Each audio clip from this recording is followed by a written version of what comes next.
guys, so I know that I'm wearing the same shirt I wore in my last two videos, but what I'd like to do is I like to record a bunch of videos and then put them up. So that's what I normally do, and hopefully you don't mind. So today I'm going to be doing a review on Isla and the Happily Ever After by Stephanie Perkins. I read the first book, Anna and the French Kiss, last year, I'm pretty sure. Either in 2014 or 2013, I don't really remember. But I read that one, and I gave that one a 5 out of 5 stars. I read Lola and the Boy Next Door a couple months ago, and I gave that one a 4 out of 5 stars.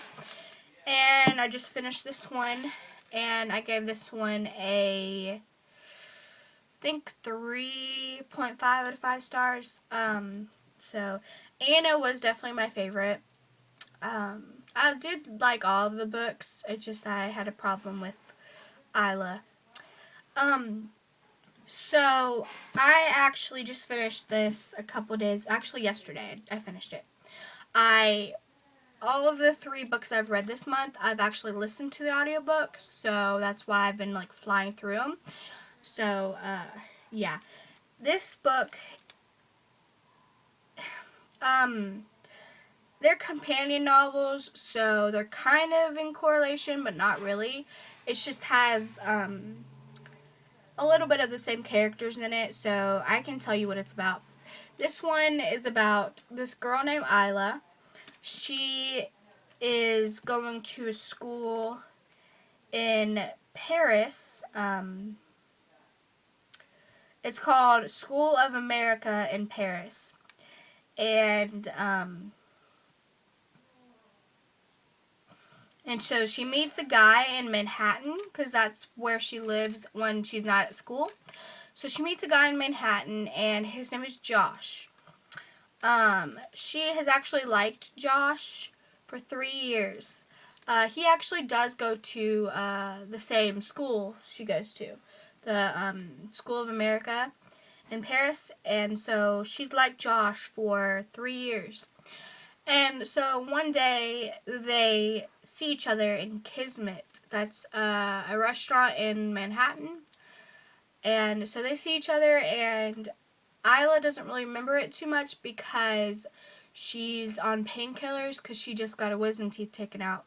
So she doesn't really remember it, but Josh takes her home, and then they don't see each other for about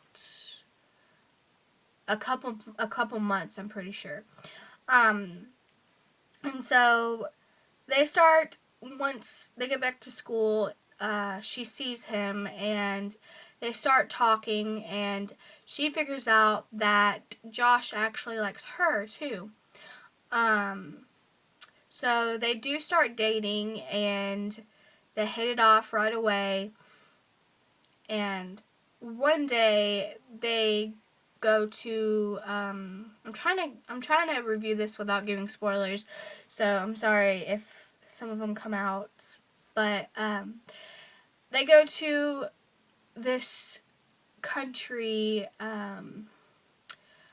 it's Barcelona. They go to Barcelona and for like a day or something, and they do stuff, and then when they get back, they're in serious trouble. I'm sorry if there's a lot of noise. My brother's here, and he likes to make a lot of noise. I'm really sorry. Kenneth, shut up! I'm making a video! What? I'm making a video! I'm sorry. It's okay. I'm sorry. So, yeah. And they get in serious trouble because they're not supposed to go anywhere. They're supposed to stay at their school. So they got in serious trouble because Isla did not tell her sister that she was going anywhere, so her sister kind of figured out she was missing and stuff. So anyway, they got in trouble, and someone gets kicked out, so they have to figure that out. And the thing is that the problem I had with it is that Isla, she was self-conscious. She figured that no one could ever love her, I guess, and that really aggravated me.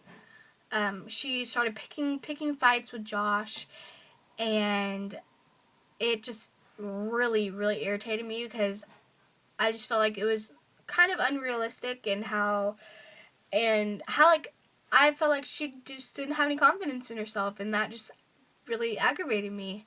And it aggravated me because also they were having fights and stuff, and she was the one picking them, and it just was frustrating. And so that's why I didn't really like it as much, because she was being immature and she was picking fights with her boyfriend when it didn't really need to happen. She didn't like how Josh had a girlfriend. Uh, Before they even started dating, he had a girlfriend, then they broke up. She didn't like that. She was jealous of that, I guess, and so that really aggravated me. It aggravated me how she acted, and how she was so upset because Josh wouldn't call her, or like Josh was not at a place where they used to go when she called him.